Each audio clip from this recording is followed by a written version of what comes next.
తిరుమలలో రేపటి నుంచి 3 రోజుల పాటు సాలకట్ల వసంతోత్సవాలు అత్యంత వైభవంగా జరగనున్నాయి. ప్రతి సంవత్సరం చైత్రశుద్ధ పౌర్ణమికి ముగిసేటట్టుగా 3 రోజుల పాటు ఈ ఉత్సవాలు నిర్వహించడం ఆనవాయితీ. తొలి రోజు ఉదయం శ్రీదేవి భూదేవి సమేతంగా శ్రీ మలయప్ప స్వామివారు 4 మాడవీధుల్లో ఊరేగుతారు. అనంతరం వసంతోత్సవ మండపంలో వసంతోత్సవ అభిషేక నివేదనలు పూర్తి చేసి ఆలయానికి తీసుకువెళతారు. రెండో రోజు మలయప్ప స్వామివారు స్వర్ణ రథాన్ని అధిరోహించి తిరు మాడవీధుల్లో ఊరేగుతారు.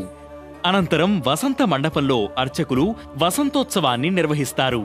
చివరి రోజు శ్రీదేవి భూదేవి సమేత శ్రీ మలయప్ప స్వామివారితో పాటుగా శ్రీ సీతారామలక్ష్మణ ఆంజనేయ స్వామి ఉత్సవర్లు, శ్రీ రుక్మిణీ సమేత శ్రీకృష్ణ స్వామి ఉత్సవమూర్తులు వసంతోత్సవ వేడుకల్లో పాల్గొని తిరిగి సాయంకాలానికి ఆలయానికి చేరుకుంటారు. ఈ 3 రోజులు మధ్యాహ్నం 2 నుంచి 4 గంటల వరకు స్వామి అమ్మవార్ల ఉత్సవర్లకు స్వపన్న తిరుమంజనం వైభవంగా నిర్వహిస్తారు.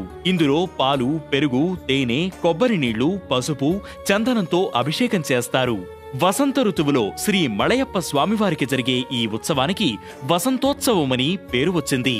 ఈ క్రతువులో సుగంధ పుష్పాలను స్వామికి సమర్పించడమే కాక వివిధ ఫలాలను కూడా నివేదించడం ఈ వసంతోత్సవంలో ప్రధాన ప్రక్రియ.